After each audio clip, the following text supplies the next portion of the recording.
All right, so today we have Ken McKee with Canopy Mortgage. Ken, thank you so much for coming on. And David with Eastok Realty. And we're gonna cover a few topics on real estate. We're gonna go over what to expect in 2025.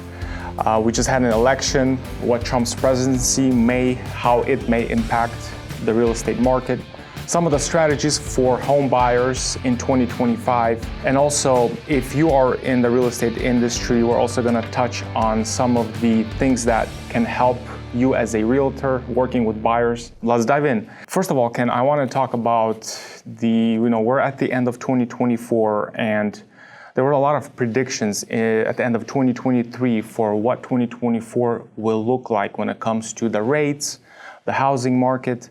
I remember someone mentioned that there was going to be potentially 5 to 6 rate drops. We didn't see that when it comes to Fed rates. Yeah. And so maybe first, let's go back and see how was 2024 compared to what the predictions were. Promises not kept. Yeah. Yeah, for lack of a better phrase, right? Yeah. I think if I remember correctly, this time last year, so December of 2023, we were expecting the Fed was going to do a full 4 rate cuts. We got 3 rate cuts. One was bigger than normal. One was a half a point, right? But we were still expecting 4 rate cuts. And the prediction was that rates were going to be down around 6 and an eighth, something like that. Yeah. And here we are a year later, and we're, especially after yesterday when the Fed met and they dropped the Fed funds rate, but they were very what's called hawkish. And the market, the stock market and the bond market both were hit really hard yesterday. Rates went up 1/8% yesterday, but we're in the mid to upper 6s right now for most people. And I think the thought was that we were going to be down around 6 and an eighth. Yeah. So this is, again, let's talk a little bit about this dynamic, because a lot of people, especially first-time buyers, they don't understand this. So how is it that the Fed drops the rate and then the mortgage rates go up? Yeah, that's the number one biggest misconception in the mortgage business, or when people talk about mortgages. Number 2 is if you pull my credit, it's going to make my score go down. That's the second biggest misconception. Yeah. Okay, I just had to throw that in there. So why? Why when the Fed drops the Fed funds rate by 0.25%, do rates actually go up 1/8%? So it's not because they dropped it. We knew they were already going to drop it, and that was already built in. What we didn't know is how they were going to talk about future rate cuts and how many they think they're going to do in the future. So what we thought going into this was that we were going to see 3 rate cuts in 2025. Now they said maybe 2. And they said the reason why we're going to see that is, or only maybe 2 more cuts, is that inflation is maybe sticky. And they pointed to, and I think you had mentioned this just a minute ago, they pointed to incoming President-elect Trump's policy, and the policy they're talking about is tariffs, right? And so if tariffs get levied on another country's goods, like China, that country is just going to mark up, and people selling the companies selling goods in that company to us, or in that country to us, they're going to jack up the price by 10% to cover the cost of the tariffs. So they're saying that may reignite the inflation. Inflation is the arch enemy of bonds and mortgage rates. So yeah, we see that they thought potentially that it would be inflationary. Right? Yeah. That's the number one thing he talked about that caused it. I'm also listening to some of the people out there in the industry who are predicting what's going to happen in 2025. There's a lot of those, even on YouTube right now, videos, with sort of a clickbait stuff, there's going to be a collapse or whatever. Then when you listen to the whole video, they're not really talking. They're like, well, this may happen or this may happen, so we don't know, it's like that. So, right. But I did read this article here. It's actually by NAR. So, this article is about what might happen, or most likely what will happen with the real estate market. So their 2025 sales projection is that existing home sales to rise 9% year over year. So new home sales to jump by 11%. And then as far as the median home price, they're predicting that 2025 median home price is going to go up by about 2%. And this guy, his name is Louts. I think he's one of the NARs, or Jan, yeah. He's the chief economist for. Yes. And he's basically saying that most likely what we will see is it's just going to be very similar to what 2024. Very similar, yeah. And to keep in mind, NAR is obviously talking about the entire country, right? Yes. So there may be parts of the country, like in Florida or Tennessee. I'm just naming a couple states. I'm not necessarily saying these states are going to go down, but there you may see home prices come down or stay flat. But you may see, because there's a glut of homes there, right? Mm-hmm. And you may see homes in certain parts of California or New York, or pick a state that may actually go up, right? So we may see, real estate, as we always say, is on a micro level, not a national. It's a local level, not a national level, right? And so I think you may see in this area, and we're in Northern California, I think we might see home prices. I believe last year we went up somewhere around 5.3 to 5.7%, I think, in this local area. And I think we may see home prices go up, maybe not quite that much, but 4 to 5% in that ballpark, which is still, when you do the math, wealth building, right? It still is a great generator of wealth. That sounds great, but I'm going to tell you this. I'm hearing from Gen Z generation, who haven't bought their first home. Like, for example, David right here, he's part of the Gen Z, and he's got friends, close people to him around his age who still haven't bought a home. And for them, when they hear things like, wait a minute, the rates are not going to drop. They were promising for 2024, they were going to be somewhere in the 5s. Well, they're still in the mid 6s. If that's going to be the case for 2025, homes are actually going to go up a little bit. What's going on? This is not something that they want to feel optimal. It doesn't feel like the affordable housing is on the horizon. The bar is not lowering, right? So, right. And that's where the planning comes in, and figuring out practically, right? What to expect and when to jump on it, right? Because it is a big decision, right? And it takes a while to get there, first of all, right? To be able to buy. So I guess the question would be do you think there's a right time, or do you think this year would be the right time to jump on that wagon and go ahead and try to purchase if you have saved up, right, and you're ready? Or do you think it's because one of the articles that we're gonna maybe cover later talks about that this coming year is gonna be better for renters, right, and it's gonna be more stable. Come down. Yeah, I think when we look at building new home new home sales, permits and sales last year were up for multifamily, so a lot of extra, there are a lot more apartments available. And then we also have, like I was telling you earlier before we started, that I saw personally, and this is anecdotal, I saw more first-time home buyers this last year than the year before. And so those people are getting out of apartments, or maybe they're moving from parents, or they're getting out of apartment or a rental house and into the market. And so it opened up more rental properties, So here's the one thing I don't know. It's hard to tell someone if it's the right time to buy. But my answer, it's always the right time to own real estate, right? And historically, year over year, for as long as I've seen it recorded, California real estate goes up around 6% a year. And so I think last year we went up around 5%.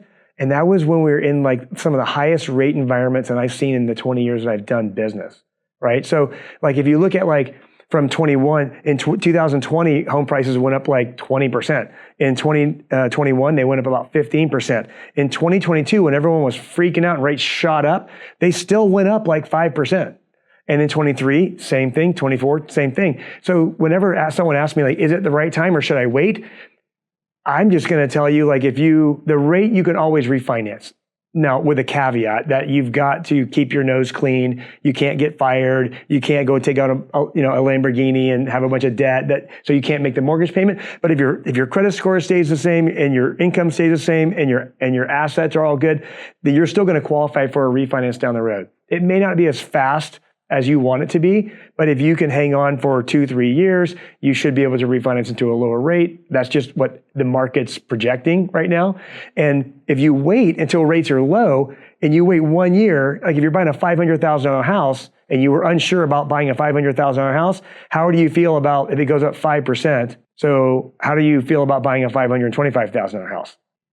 I wouldn't wait, Yeah. So there have been, even in the years with taking into consideration the big drop in 2006, 2007, 2008, 2009, 2010, and then we normalize at the end of 2010, even including that, we still are going up 6% a year.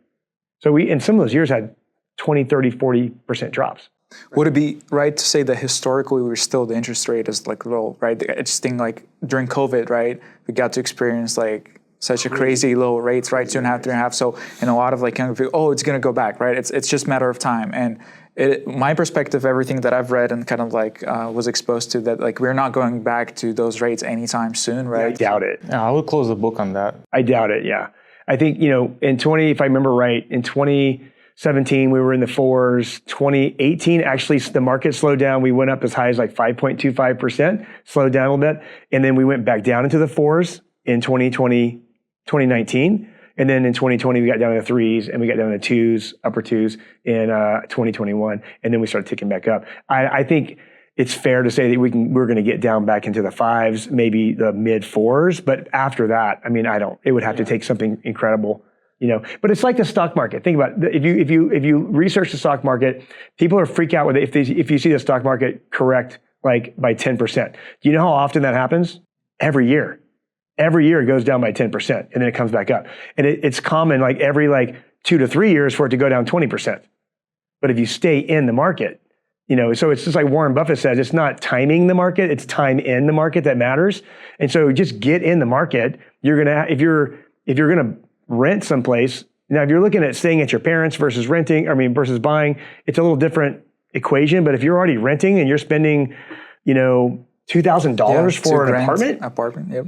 Then go buy a house and then rent out a room if you want to house hack, which I think we're going to talk about. But yeah, for sure. So before the election, there was a poll done with different demographics, and for a lot of the younger people, home ownership or the home affordability was one of the top issues that they looked at when they were deciding who they're going to vote for. Yeah. And there was a few things that Trump mentioned, because now that we know Trump won, the question is, okay, what can Trump really do to help in that area where either make homes more affordable?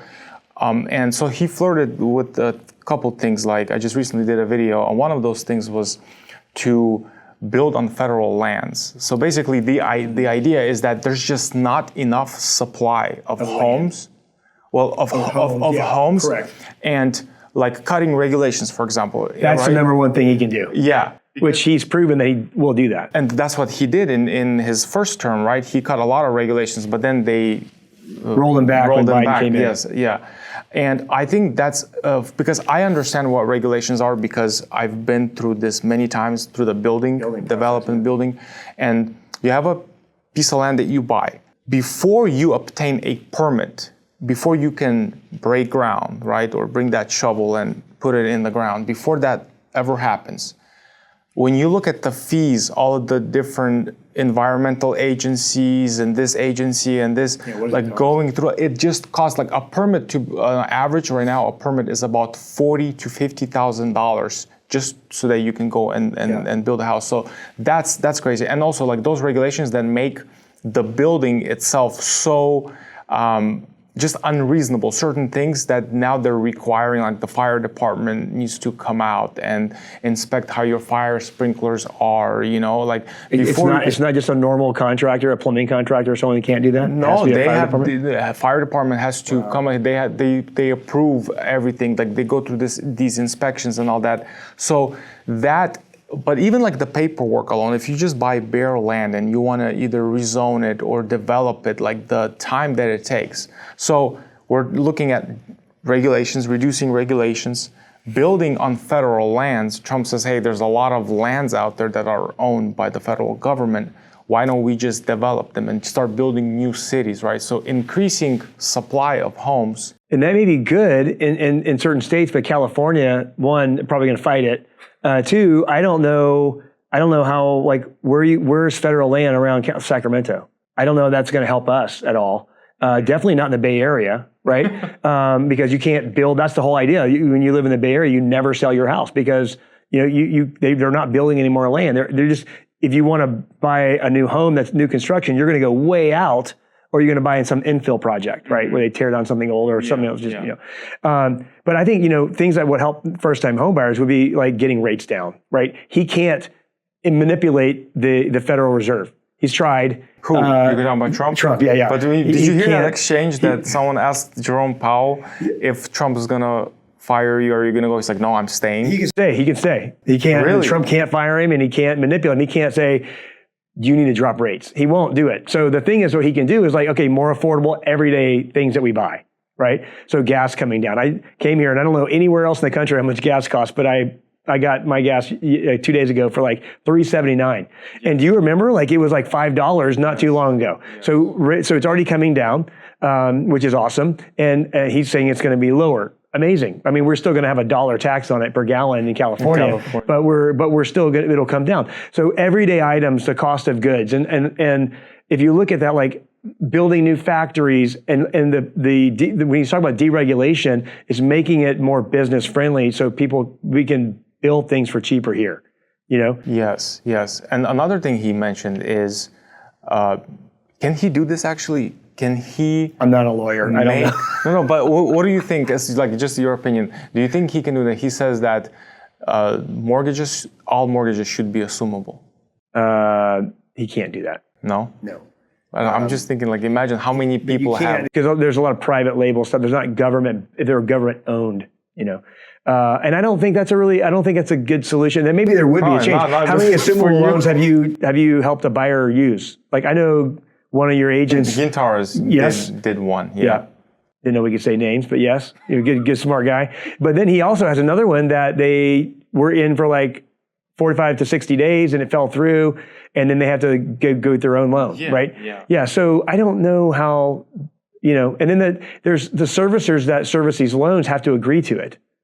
Right? And the whoever holds the paper has to agree to it. Yeah. And there's so I don't think it's a thing, Just how about we just make cost of goods go down, lower inflation, that'll lower rates. Yeah, and then do everything so that people, those who want to buy, they have more opportunities to earn better income, so that they can, And maybe this will make some title companies mad, but I think going in and saying like, hey, you don't need to have to pay an $1,100 fee for a title search when they already charge $1,800 for the seller to do an owner's title policy to go back to patent when the U.S. sold the land to the first private party, and then track it all the way to the forward to make sure that there's clean title, right? So the title company charges $1,800 or whatever to the seller, and then the buyer has to pay for a lender's title policy for like $800, $900, or $1,100. How about cut some of those fees out? Or it doesn't take that much money. I did it a long time ago. It's easy. Yeah. So it didn't cost, over $2,000 to protect two people to make sure that no one else owns this property or has a lien on it. Yeah, we can cut some of those fees. We'll see what happens. I'm hopeful. A lot of people are hopeful that, of course, 2025 is going to be the first year. And usually the first year a new president gets in, things are a little bumpy. It's not like things are just going to change instantly. Yeah. But I think that after if they do, because now he's putting together a team that are really looking at like making things more efficient, cutting out a lot of fat. We don't know how any of that's we don't know how it's going to bring positive, outcome to the bond market and to real estate or not. Either way, one thing that Jerome Powell talked about yesterday, the analogy he used, or Wednesday, the analogy he used in his comments about slowing down, like the cutting of rates, was that if you're driving and it's foggy, you slow down, because you're unsure of what's out there. Mm-hmm. Same thing if you're walking through a dark room and there's furniture in it, you slow down. You don't just run through the room. Mm-hmm. So they're slowing down right now because they're unsure of what the policy is going to do to inflation. That's so if it proves to be positive for inflation, you're going to see rates come down more than we expect. Over the years, perhaps. Over the next year. I'd say over the next year. If it turns out that the policies put in place, cut spending, lower costs of goods, and lowers inflation, I think you're going to see that rates are going to come down faster and to that target rate of 6, or they'll go below it. If it's on the other side, if it's inflationary, the tariffs and all this other stuff, and it causes cost of goods to go up, you're going to see rates get real sticky, and because we have sticky inflation, they're going to stay high. So Ken, you've been in this business for how long? 20 years. 20 years. So that's what, four presidents? 5. That's 5 presidents. Would you, if you like go back, is there usually like a trend of what happens when a new administration comes in? Is that what you just talked about, what Jerome Powell said about when it's foggy, you kind of slow down? Is that also translates to the buyer? Well, I do know a lot of people that that locked in paid a lot of points recently to refinance a loan or to purchase a home. They paid a lot of points, which is 1% of the loan amount that you prepay up front to get a lower rate. Usually in a normal market, for every point you pay, like if you have a $500,000 loan, 1 point's $5,000. You have a $500,000 loan, yeah.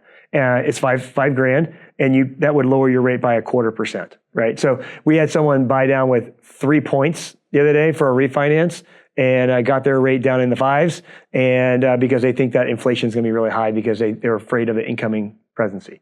So people in the party that are not of the incoming president tend to have this backup the bus thing, and versus the people who believe in the incoming president tend to have a let's go positive attitude and move forward. And it's on either side. There's no one or there's they all act the same.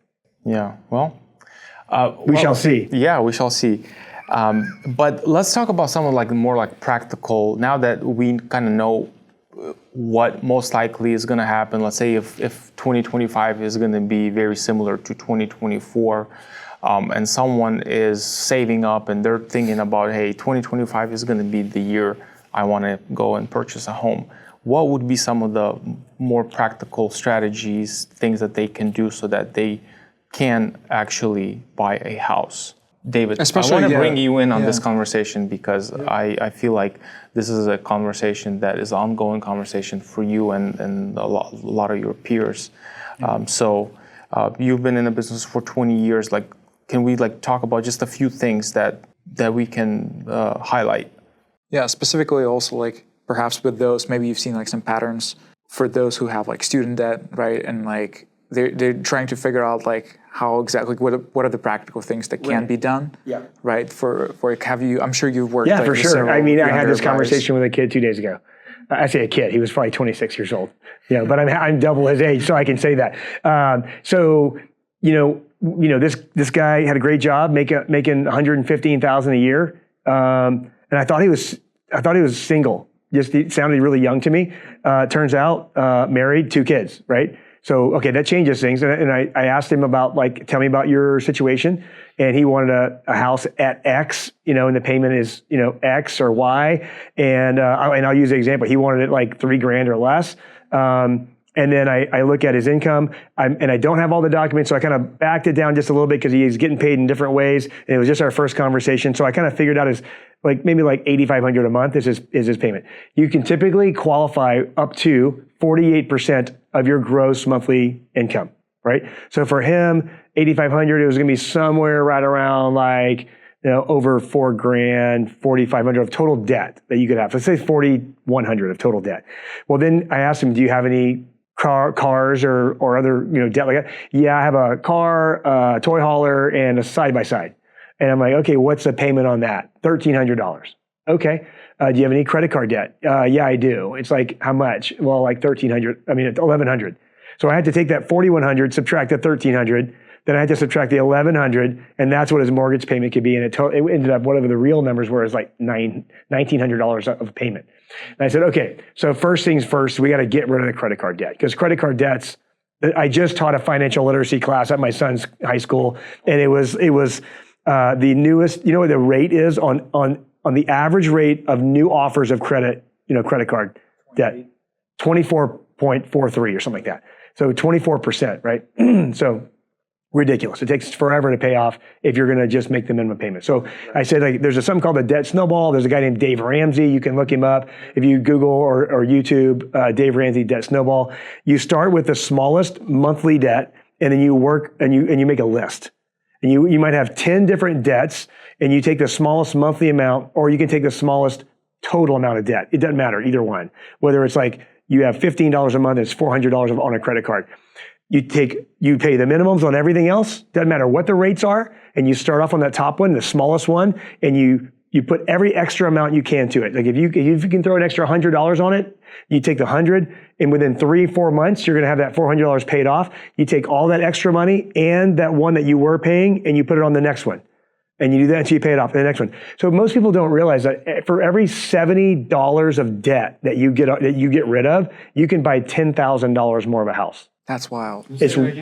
For every $70 a month of monthly debt that's on your credit report that you can get rid of, you can qualify for $10,000 more of a house. Wow. So take it bigger scale, $700. If you get rid of $700 of credit card debt a month, you could qualify for $100,000 more of a house. And that credit card debt's probably like 20 grand or something like that. You know what I mean? So the same things that we've been told again and again, right? Like not getting into credit card debt, like high payments on cars and other things. Right? If there's a way to find a way, like I actually had to consider that recently too. Like, right? Like, do you buy a used car maybe? Like, so to prioritize, like, you know, saving up for down payment and things like that. But it's interesting that like money and financial literacy, a lot of it is just behavior, right? It's like, because even the snowball effect, like mathematically, it makes sense to get rid of the high interest, rate credit cards first, right? But then people like just feel overwhelmed. They can never get the number down, right? So like, and that's why we need that dopamine hit, right? Exactly. You want to get that quick satisfaction of knocking something out. And it builds a momentum. So it's a momentum builder. If you start off with your 0% debt, that's 10 grand. I mean, it's going to take you for a long time, right? The idea of going with any of them, just take the smallest one and build on that success. So that's my first thing I would do. The second thing, while you're doing that, you're going to be increasing your credit score. So when we do a loan, we look at cash. So where's the money going to come from for down payment and closing costs? We look at credit. The credit score is the number one indicator of what rate you're going to get. It's the number one thing that impacts your rate. And we look at utilization of credit, which we talked about paying down your debts. And then we look at cash credit income. Yeah. So what do you make? So obviously, try to advance yourself and get really good at what you do so that you can make more money, right?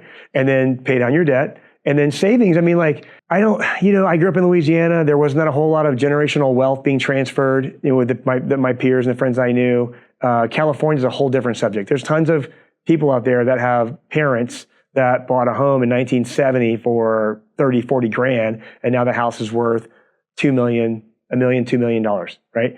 And they're going to leave money to their kids anyway.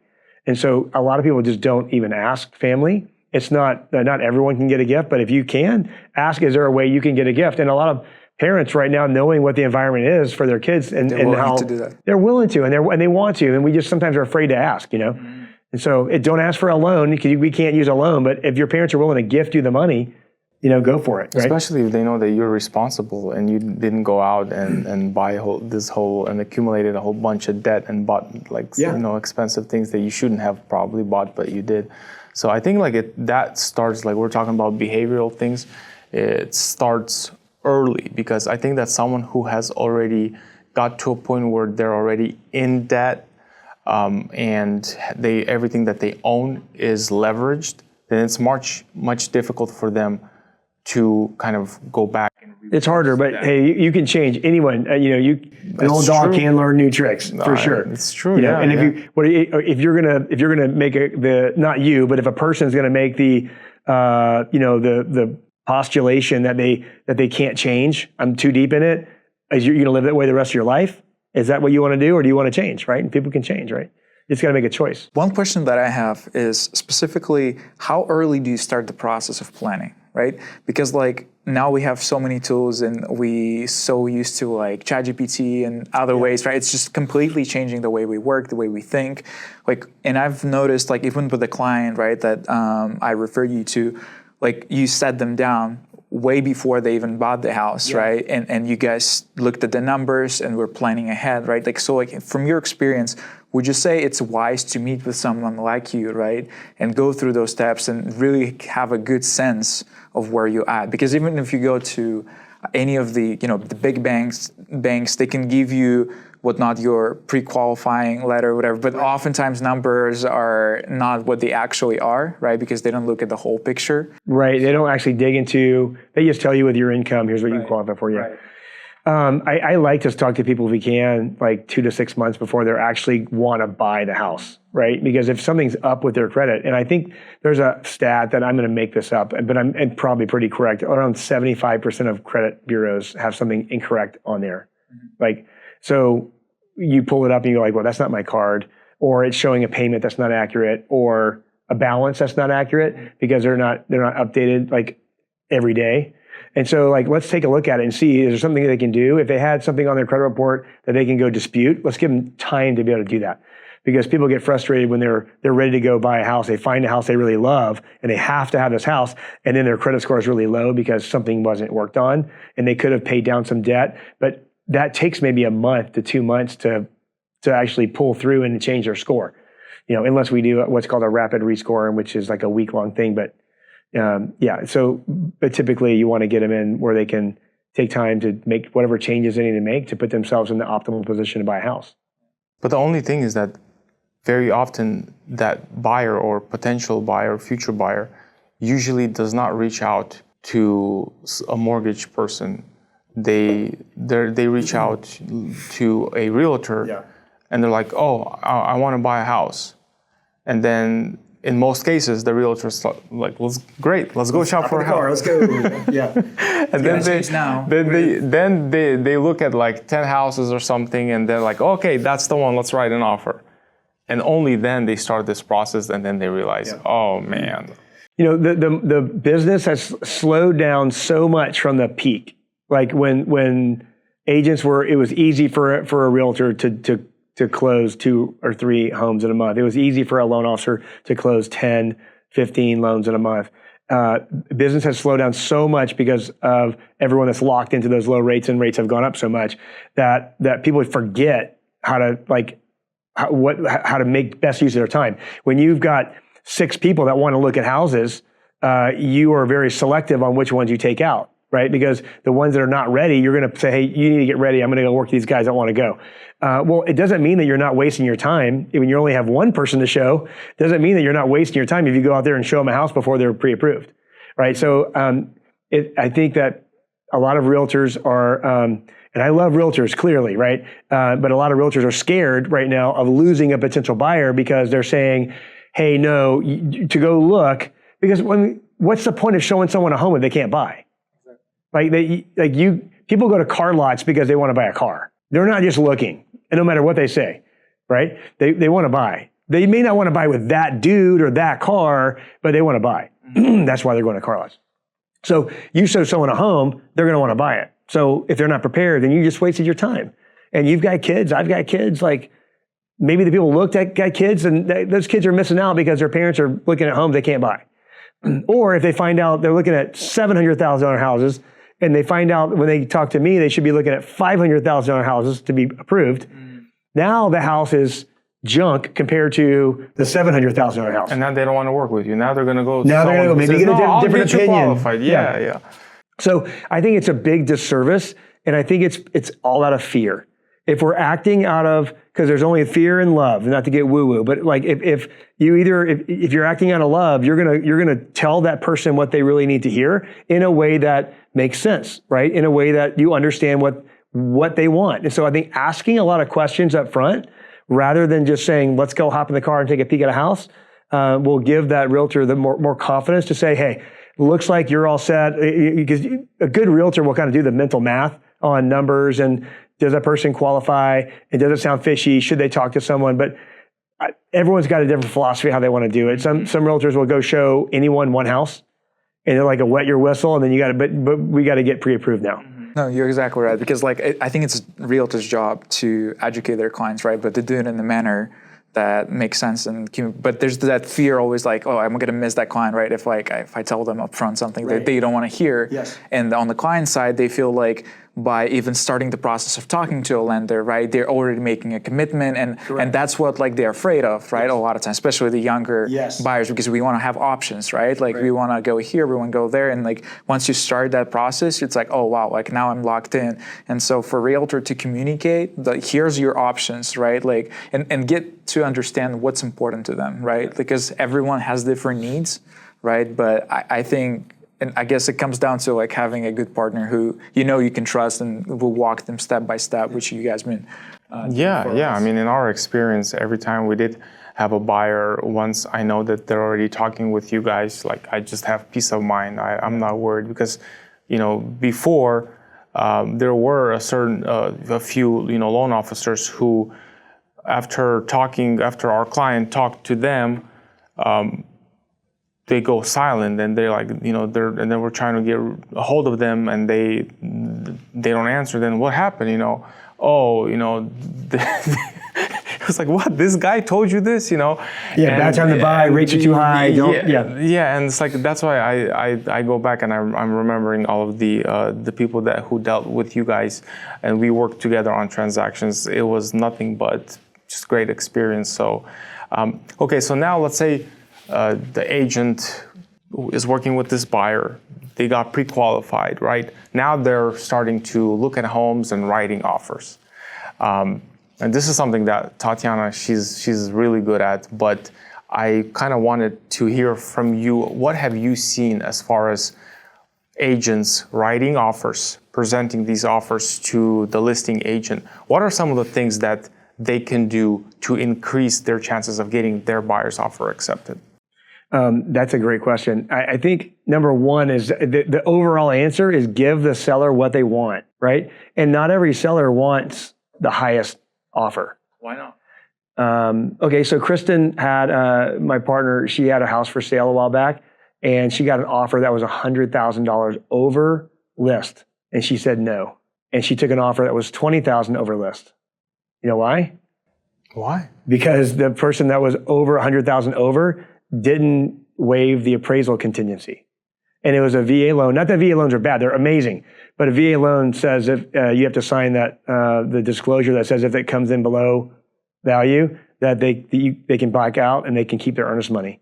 You can't keep an earnest money for a veteran if the appraisal comes in low.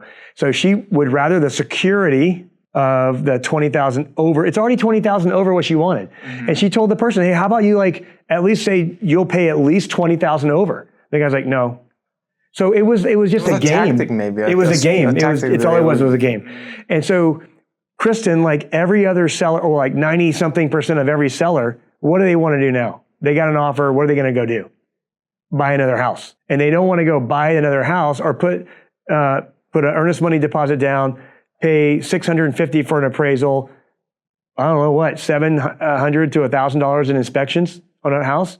I don't know what they cost. They don't want to put all that only to find out that this one's falling apart and they can't buy their own. They got to come back here and remarket it, pay another month of principal and interest and taxes and insurance, all that stuff. So I think number one is give the seller what they want, and really, but that's asking questions. Like this 2025 should be the year of the question, yes. Right? And so like really understanding what people want, and great agents have that knack, right? They can call the listing agent, hey, what is it going to take? Like, you don't have to tell me a dollar amount. Like, tell me about the seller. Tell me about the position. What are they in? Do they have to get out of town? Are they being transferred?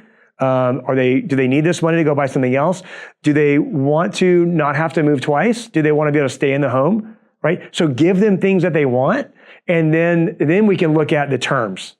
But like those are like giving someone a rent back for free if they want it, closing in 14 days if they want to close super fast, going in with no loan contingency, allowing us to run Fannie Mae and Freddie Mac automated underwriting to find out if we get an appraisal waiver, educating the buyer on, hey man, you're putting down 30%.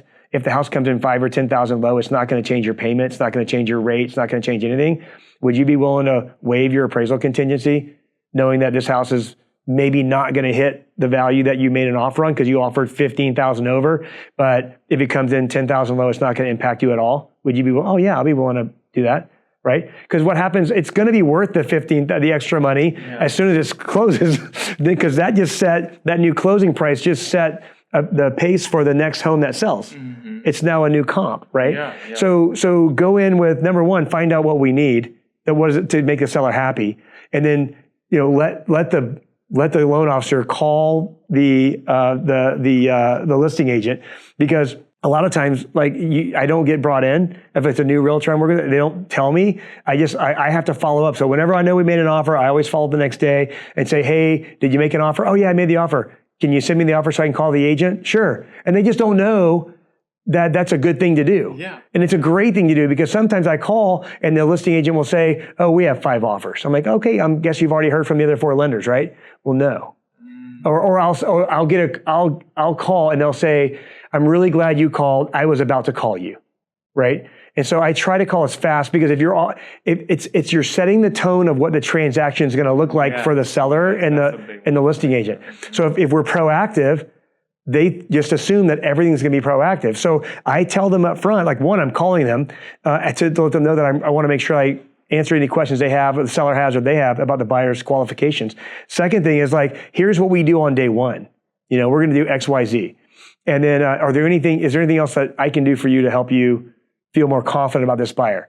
No, man, this has been great. Like, I guarantee you that doesn't happen with not that I'm special, but someone taught me that a long time ago. Yes. No, you're so right. Because I know Tatiana, she is, since we started real estate, she was more in the whole process of the transaction, right? Like I was usually the one kind of finding the deals and then, looking at the numbers, and then she took over. And for her, like, the whole process, whether this agent is going to make this whole transaction a nightmare or just a smooth ride, for her, it's everything. So there were just times where I could see, like, I come at the end of the day and she's just upset. She's mad because there's this person on the other side that's just making everything so much worse than what it can be. And not only making it worse for her, Tatiana, on this side, but it's for everyone involved, and I think that that's something that is just, I heard this on a recent podcast. I don't remember exactly who said this, but they said that even though right now the number of real estate agents has like increased, like if you look at back like 20 years ago, 30 years, right? There's more realtors out there, but the number of transactions or the agents who actually do transactions is getting smaller and smaller because most of the transactions are being sort of done by a smaller group. Yeah, the Pareto principle. Yeah, I think it's like 90% of deals are done by 10% of agents, if I had to guess. That's interesting. I guess is it maybe because before, like, there was certain standard and people like took this career like more seriously, and they really like learn the skill working with people, and now it's like it's super easy to get in, right? You take a couple courses, you pass the exam, and then like, I'm gonna go make I got mine. Crazy. If I got one, anyone can do it. Yeah, seriously. I think I was just gonna say that, like, maybe add to what Paul just said while we think of it, is like you can't wing it anymore. You really have to provide value, and especially with that NAR settlement, right? That's what I was gonna say. You really have to It's a professional's market. Yeah, you have to like sell yourself as a professional. It's like, hey, here's what I do for you, right? Like, I'm not a door opener, right? And I think like a lot of people have that. Yeah, so we did a class at our office a while back. Remember that? Exactly what to say? Yes. About handling, not really handling what we call objections, but they're like concerns that people have. And I think that the people, like the realtors who understand how to articulate their value, it's needed in this market, right? Because we had the NAR settlement that basically said that the sellers are not obligated to pay the buyer's agent anymore. Before, if you wanted to come, typically a new agent does buyers, right? That's the typical, like the pathway. You come in, you do first-time home buyers because they don't know anything, so you look really smart, right? And then you later do move-up buyers. As your clients move up, you're doing move-up buyers, and then later you get into more complicated things like 1031 exchanges or buying rental properties or multifamily or things like that. And so when these new agents were coming in, they had a whole host of listing agents out there that were doing their job for them, commission wise, right? Yeah. So hey, you know what? This house, they're paying 3%. Well, how do you get paid? You don't worry about it. Seller's going to pay for that. That's all they had to say, right? And if they looked up on the MLS, on the multiple listing service, you can see how much that seller was willing to pay. And so if they didn't like it, they probably weren't going to. If it was like 1%, maybe they wouldn't show that house. Maybe not, right? But now the seller's not obligated to pay that, and they have to actually articulate their value. And there's a lot of people that don't want to have the conversation of how do you get paid, how much do you get paid, what are you doing to earn that money? Mm-hmm. And if you can't be clear with that through practice and repetition, you're not going to sell many houses. Because with that comes accountability, right, to your client, and transparency. Yes. So, yeah. Yeah, and I think the younger generation, Gen Zs, more than anything, they want transparency. They don't want the used car sales experience, right? Yeah. So the more transparent we can be to those people, we're going to earn that business. So this is a question that we were discussing before we started doing this podcast. Let's talk about a couple things that most realtors miss when working with the buyer. One of the things that comes to my mind is not understanding the motivation and not having the motivation of the buyer on the same page as your motivation as a seller, right? Like I noticed that sometimes you can have a client that like they need to buy a house and you don't really understand that they need to buy something in the next few months because of certain reason their rent, their lease is expiring and they don't want to renew or something, right? There's certain reason, and maybe they're not really great at articulating that, or maybe you're not asking the right questions to understand that their motivation is at 10. And you're like, taking it slow, not really understanding. And they're like, hey, what's going on, right? And there's going to be that tension building up. Or the other, it could be the opposite, where the buyer is not really motivated. They're like, I'm just looking around, right? But they called you and they're like, hey, can you show me that house? And then you're starting to show them multiple houses. You're driving around, you're hustling. Hey, so what are you going to write an offer, And then like, no. They're not really motivated, so that it's actually off-putting. Yes. And it feels like, they call it commission breath. I hate that statement, but it's like they feel that you're just out to make money, and so you're pressuring them. And no one likes to feel pressure. So I think having like a list of questions that you ask. I did a poll to all the realtors I worked with in the last few years. Do you have a defined buyer process, like a buyer consultation process? And do you have a defined buyer or seller presentation? And if you don't, what else are we doing, right? A professional has a defined process. You don't walk into NVIDIA and say, what do you guys, for chips, how do you figure out how you're going to make a new chip? Do you just going to wing it?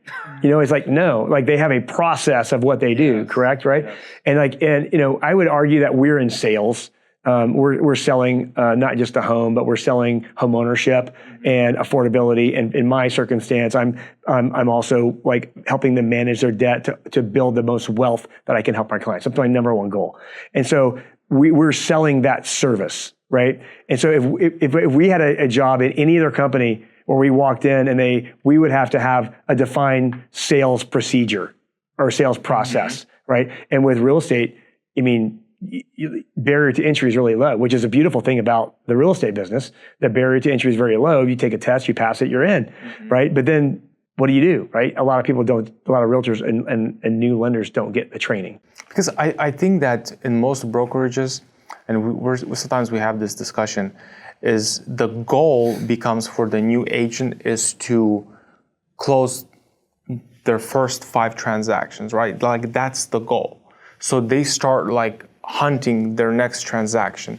And that sometimes you can get distracted with that. Now it's your goal is to close a transaction, not really to help out, listen to what the client needs and find them the right property and work hard so that you get them what they need, what they're looking at. Now you're looking, okay, I have a goal here. My goal is in the next 3 months or whatever, right? Like whatever the goals that, they train them in the office. Like, hey, if you just get licensed, here's your goal. You need to close your first 5 transactions. If you do it within, 6 months or whatever, then that's great. And now they're on the hunt, right? I don't know. Like I witnessed that a lot. Sometimes I would visit an open house, and as soon as I walk in, the agent who's doing an open house, like, you can tell right away, where they're at in their business. If they're just there to, just sell, and they don't really care. Like they forgot your name after a few questions. And then there are people who are really sincere. They're not pushy. They're very you feel. They ask you questions. It's usually the more mature agents. Yeah. Not in age, but in longevity in the business. Mm-hmm. They understand. What people are like, that person's taking time out of their day to come look at a house. Like, let's just get to know them. And if you get to know people and you get to know what their dreams are and what their goals are, because Like that's what, so you can help all your age friends and cohorts. Like sales, if we talk about sales is nothing more than someone has a need and we help them fulfill that need. That's all it is. It's not an arm wrestling contest. It's we're going to help facilitate whatever you want. We're going to help you get where you want to go. And you have to know more about the person. You got to ask questions to be able to do that. Can you think of a couple questions that help you, like as you like talk to your clients, like that help you to identify where they at? Yeah. As far as like whether it's urgency or like anything that you can think of. I ask, so whenever I first meet somebody right up front, I ask them 4 questions, but I get to know like, okay, what's prompting you to want to do this? You know, are you living in a home right now? Are you living with parents? Are you living with in-laws and you have to get out because you're about to die? Are you getting kicked? A lot of people getting kicked out of leases right now. Are you getting kicked out of a lease, or do you have to be? Are you locked in a lease for a length of time? Like, what's your motivation for doing this? You know, well, and it could be we're having a baby. We want a more stable environment. We want a nicer environment. We want a certain school system. When we were younger and our kids were like 1 or 2 or 3, it was no big deal. But we're seeing that they're coming, like we're going to be in kindergarten before we know it. And we don't want to be pick the district you don't want to be in. Yeah. They want to be in whatever, right? And so like that's, finding the more you get, I like to find out more about them. And from a mortgage standpoint, I ask, have you been shopping and have you gone online to look at homes? Because most of them have by the time they talk to me. And they're like, oh yeah, okay, well, what range have you been looking at that looks like a home that would fit your needs and that you would be excited about? And they say, well, I'm picking a number, 450 to 500. Okay, cool. What does that look like from a bedroom, bathrooms, like what's important to you? And for me to get into all those details, it's kind of like a little bit out of what I normally do. But if the realtor doesn't know those things, maybe it's something I can help the realtor with. But the realtor should be asking, right? Yeah, like why are you looking, you're in a 3-2 now, you're selling, why do you want a 4 or 3? You know, oh, we want to adopt. Oh, well, what would it look like for you to be able to be in that house? I mean, you really got to get into the dream phase for that person. I mean, I have an autistic son, and my older son is in the arts. Like he's a senior, he wants to be a photographer, and he wants to affect people through his photography. My middle son is like, he goes, art's stupid. Well, I can talk about autistic kids because I have one. The way he looks at it is, that's not necessary. Like working on cars and fixing things, that's real. And I'm like, you don't understand. Like there artwork that inspires people and motivates them, and people like read poetry and are just blown away. And like it's the dreams and that it unlocks and the aspirations that people have. So we get into this practical world of just going and doing things, but we lose sight as someone that's trying to help someone buy a house of what it really is what's it gonna mean to them. Like, you talking to a couple that have 3 kids and their kids are sharing a room and the kids don't like it. What would it mean I'm gonna cry. What does it mean to that person, that family, for their kids to each have their own room for the very first time? It means a lot to that family, maybe. Right? But if that's what it is, find out and then latch onto it to help them find the right place. And then, not in a manipulative way, I do believe as lenders and realtors, it's our job to ethically and morally lead our client to the right decision. And sometimes that decision might be, this is the wrong house for you. Like, we need to move on. Sometimes that decision might be, hey, David, like, I know that the budget's tight, but this is a really nice house that came on the market 2 days ago, and I talked to the agent, there's 5 other offers. You have to come up. Yeah. You can't make that offer that you want to make. Or you can, but it's not going to get accepted. Right? We have to be real with people, because every time they want something and then they fail, it's like, it's kind of our fault. Right? Because they don't know. It's our fault. We know. You know, I speaking of failure, I feel like just recently I actually failed in this. For the first time, I looked at this situation this way. So I'm showing a client a couple homes, and we've probably seen maybe 5 or 6 houses. And there's this one house that I feel like this is the house for them. It was listed for like $569. And we're talking about where's the offer, what offer to write, what amount, right?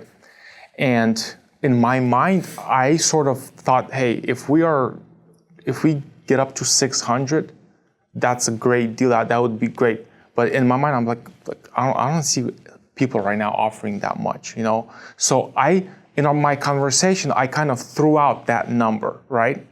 So they kind of latched on mentally to that number, and they made a decision that, okay, Paul said 600, so we're going to go up to 600, okay? So we write an offer at 600.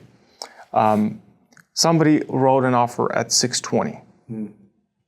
The agent is reaching out to us and says, hey, we do have a 620 offer, but they have this weird contingency. Is your buyer, can they come up higher to like 615? I'm asking them. And I'm like, I think 15,000 is not a big deal. I think that this is the house out of all the homes that we've seen after listening to what you want. I think that this is the house. Well, because in my prior conversation, I said 600, they were just not able to, and this is the first time buyer, they were not just able to just go over that. So they're like, we're gonna go with 600. Okay, so look what happens.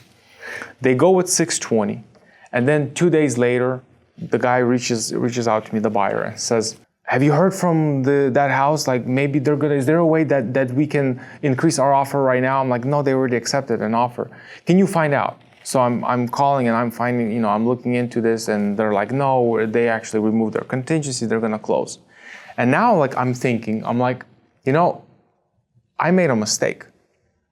I should have, before even throwing that number out, I should have understood that if I do that, how important it was, and that it can affect them, because now they feel like it's worth 615, and I know that it's worth 615. But there's nothing we can do about it now, because now it's those little things. It could just be a change of language, like, hey, I really do think that home is worth 615, but you have to give what you're comfortable offering. Yeah. But hey, the good news is that you're in a big support group called Everybody. Like, we all make mistakes, so it's gonna be okay. No, I know it's gonna be okay. It's just you're always learning. Like when you're doing, you're working in this industry, like you're always learning something, and that to me was something that I didn't even see it coming, but I learned something. Now I'm like, okay, I gotta be careful on how I say things. So you're right, yeah. But so the questions earlier was, I'm gonna loop back. I can't believe I can remember this. It was like, what are 2 or 3 things that they're doing like wrong? Yes. So not asking the right questions to understand their clients, and not bringing in a lender early in the process. Like, you show them one home for free, awesome. Like no responsibility. You still have to sign a buyer broker. Like, are you doing that with even just your first? Yeah. So they're already experiencing that commitment, which is going to be an easier process for everyone now. Yes. But getting them to a lender to make sure that they are comfortable with that payment is a second thing, I think. And I'll talk some more. I'll figure something else out. But you got to bring them in early. And so I think like another one that is very important is that we're not ethically leading that client to the right decision. We're not like letting them know that, hey, like I think this is the right way to go. You can do what you want, but the house, they got a 620. They're not going to take 20,000 less just because a little thing. They're going to roll the dice on 20 grand, And so it may be the hard thing to do, but to give your honest feedback to someone and say, look, you may not want to hear this, but this is my opinion. And you hired me to give you my opinion. Through my experience, this is what I found. And the good news now for you is that you have a story to tell people, because we learn better by stories than we do by a lecture. Yes, and it's a good story. You're right. Great story. Yeah. You should have it we should have our book of stories, like for making lowball offers, And you see, like my intention to get them a great deal backfired, and now what would have still been a great deal for them didn't happen. Yeah. Because it's a really interesting little gray area there. Yeah. But okay, this is a different topic. So there's this saying right now, locked in homeowner. Yeah. A homeowner that has an interest rate of 2 or 3%. 2.5 to 3.5, right? Somewhere in that ballpark. Whatever. You name it. Yeah, 2s or 3s. They've been now for over 2 years, they've been waiting for those rates to come down, but they really have to upsize. They got a new baby, or the kids are growing, they need a bigger house. What do you think? How should they approach this question in 2025? If, let's say, what we talked about, the market, if it's going to be sort of where everyone's expecting it to be. I mean, a lot of people are number one, you could just sell the house, get a new one, and then eventually rates will drop, and you have to be comfortable knowing that rates will probably be in the fives. So maybe if you're in a 3.5 and you end up in a 5.5, you're going to have a couple, 2% higher mortgage, and you have to be okay with that. That's an option, right? Another one might be like, we've seen a lot of people take out home equity lines of credit over this last year. Some of them just decided to stay, and they added on. I did a $250,000 HELOC which is a home equity line of credit, for a couple the other day, and they did it because they were having renovations, and it was $250,000 of renovation, and they're going to stay because their first loan's at like 3, right? So the other thing that people can do is like take that, if you take a HELOC out, not to redo your current home, but you just have it sitting there waiting. And then later, should you run across a home, then you have a little bit of money there to hold on, so you can pull for your down payment. Your payment's going to be higher because you have to look at the money you're using for the down payment here. You're pulling it out of your current home on the new house and the rest of it, unless you have a ton of cash. So it's going to be a higher payment. You would, again, have to refinance it, but you can keep the home, and maybe that turn out to be a really great rental property for you that'll cash flow for a long time. And I think we're going to see a lot of people do that, where they're just not getting rid of that current house. People are trying to do everything they can to keep it. And there are certain circumstances that you just can't, because they don't qualify for. So you do qualify, like when you're doing a regular, normal Fannie Mae, Freddie Mac loan, which is just a regular conventional loan, you can use 75% of the rent on the house that you're departing. They call it your departing residence. You can sign a lease with somebody, get a deposit, and it can be set for, like, if you're going to buy your house and close escrow in January, you can set it for March 1st or February 15th as the lease date for the house you're leaving, to give you time to move all your stuff out. You lease that out. Maybe they're cash flowing positive on that property, and then you're moving forward with the other one.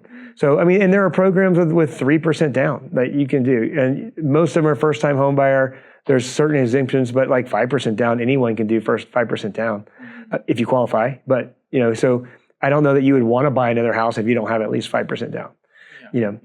Any other programs that you think are maybe overlooked, or especially for first-time home buyers, that are very popular right now? Or because back in the day, right, the philosophy was like, try to save up as much as you possibly can, right? Yeah. For a down payment, try to get to that 20% mark. Like right now, do you feel like it's still a good strategy, or do you think like time? I think no, you can't outpace the equity you would gain in a house. You're not going to outsave that. Yeah. So you don't need to put 20% down on a house. The average that I've seen is like 10%. It has crept up. I think last time we talked, it crept up to like 18%, but a lot of people put 5% down, 3.5% down, FHA. And you'll be surprised, like with 5% down, mortgage insurance is not bad. Like when like a $500,000 house, I'm going to do this from memory, $500,000 house with 10% down, the mortgage insurance is only like maybe $40 a month, $45 a month.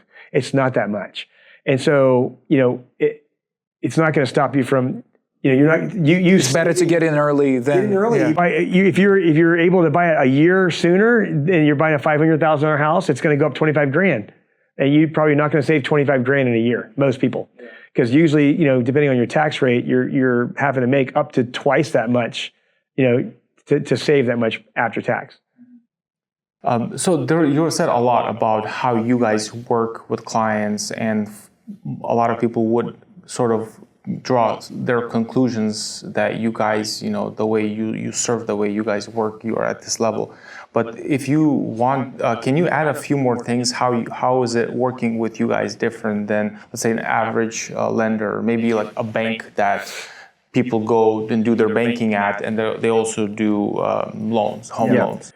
So my team's, for at least, I would say 15 years, my focus has been helping our buyers win offers, because I really believe in this market. Most of the time that I've been in the business for the last 20 years, home prices have been going up. And there are only a couple little times when they've kind of come down briefly, and then before they go back up. So, and I really say this is like 2011 and forward. And so if I know that if I can help somebody get their first or second offer accepted versus them taking 2 or 3 months looking at, hundreds of homes and making 10 offers and they're losing these offers because they're not writing good terms that the seller wants, I'm going to save that person, $10, $20, $30,000. And so it's in their interest to win early.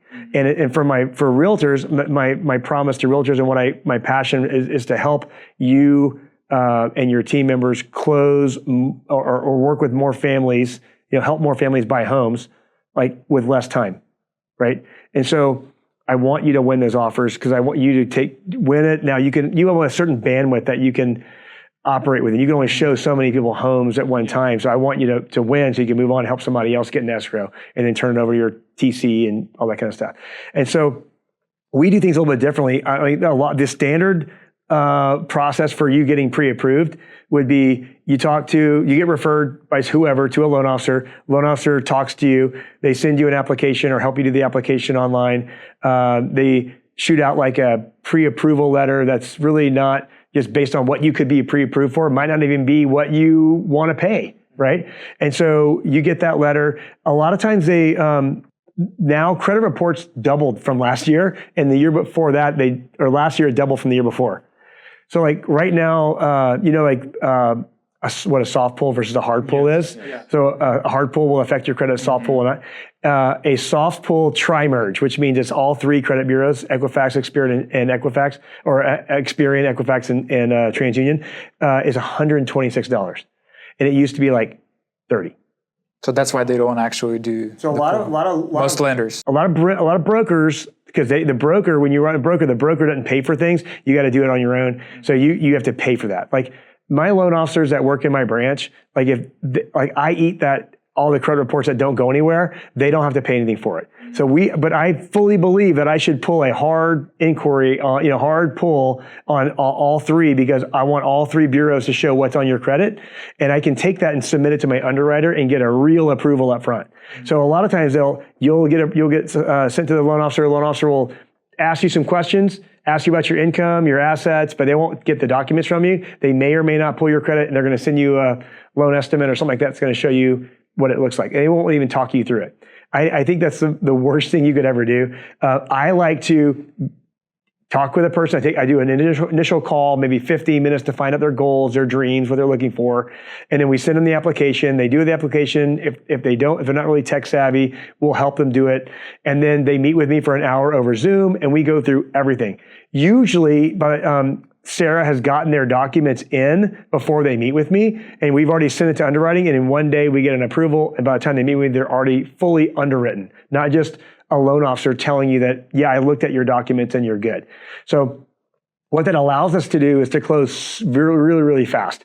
So my normal close is 14 days with 7 days for the appraisal. And sometimes we do no loan contingency if they've already been underwritten. So if they haven't been underwritten, 3 days. Most lenders take longer, 25, 30, 35 days. Big banks are the longest. We had someone that went to Eldorado Bank because they saw a 5.875% ad in the paper. Uh-huh. And then they call and one, it was if you put 60% down, but two, but still the rate was good. Don't get me wrong. But two, it was a 45-day close. Mm. And so usually with in this competitive environment, it's kind of hard to get unless you're dealing with a one offer and the seller doesn't care, something like that. It's a great house, a great deal. It's very rare that you're going to be not competing with somebody else. So the difference is when we get the person in, I've already done all the hard work. By the time they make an offer, they've already been underwritten. When they want to make a new offer, if I talk to them a month ago, we get what's called we call it a 24-hour needs list back from them. It's the updated pay statement, bank statement, things like that. So we have everything we need to resubmit it to underwriting on day one. So when we call the listing agent, I can tell them, hey, we're going to do a 14-day close, no loan contingency because they've already been fully underwritten and credit checked and all that kind of fun stuff. And then on day one of the contract, we're going to submit the file to underwriting. We're going to disclose the loan, we'll lock the loan, order the appraisal, submit the file to underwriting, and reach out to escrow and get all their fees, all on day one. And so we control that process in my branch all the way through. The only thing we don't do in my branch is we don't do underwriting, but we do it ahead of time, and it's still at our company.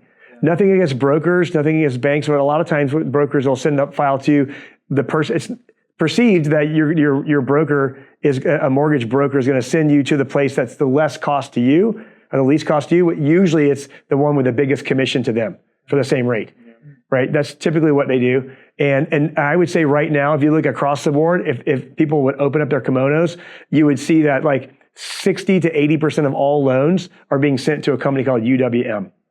And whatever, just because they've got a relationship with them and some preferred pricing. And so that, it's not like they're really shopping for you, is my point. Sometimes they are, sometimes they're not, right? And so, but the issue with brokering is that you can close fast, but you don't know that underwriter. It's someone in Detroit. You don't know who they are. They don't know you. So they don't control the process. When we get a loan approval and we have something on there we disagree with, we can pick up the phone, call the underwriter, and say, hey, Fannie Mae guideline says X. You had this. Is that? Oh yeah, you're right. Okay, good. So they take it off, they change it, and then we get docs out and we fund in our branch. Versus have a lot of companies, it'll be either at another company completely from you, or it'll at least be at a corporate office who you can't talk to anybody over there. Yeah. So we do it all in our process, which is why we close so fast. And I think that closing super fast and giving the seller what they want is really what our strength is and how we help our clients and how we differentiate ourselves. Awesome. That's great. So right before we wrap up, I'm not going to ask who you voted for, but the question is, are you optimistic or pessimistic for the market for 2025? I think that the market, I'm very optimistic for people that want to buy a home the first time or move up. It's a great time to buy because we're still going to have appreciation this year. I don't think rates are going to go down, a whole lot more than where they are now. I think we're going to get down to 6, maybe in the high 5s. But it's a great time to buy. It really is. Yeah, I'm very optimistic too. I just really hope that everything that Trump wants to do specifically, I know a lot of it will depend on how much the states, right, cooperate, and being in California, with the highest regulations and all those things. I just really hope that housing can become more affordable. Yeah. I mean, he's got everything stacked on his side, right? He's got the White House, he's got he's got the Senate and the House, and the judicial. I mean, if he doesn't accomplish his goals, it's on him. Yeah. All right, well, Ken, thank you so much. I really appreciate it. My pleasure. I enjoyed this conversation. David, thank you for joining us. Happy New Year, and may 2025 be a prosperous year for you. And if you are a potential buyer for 2025, you can reach out to us. Our information is below. We'll post Ken's information and our Eastok Realty information on, so feel free to contact us and we'd love to help you. If you like this video, here's another one for you to watch. And if you don't want to miss the next video, subscribe to the channel and hit the notification button.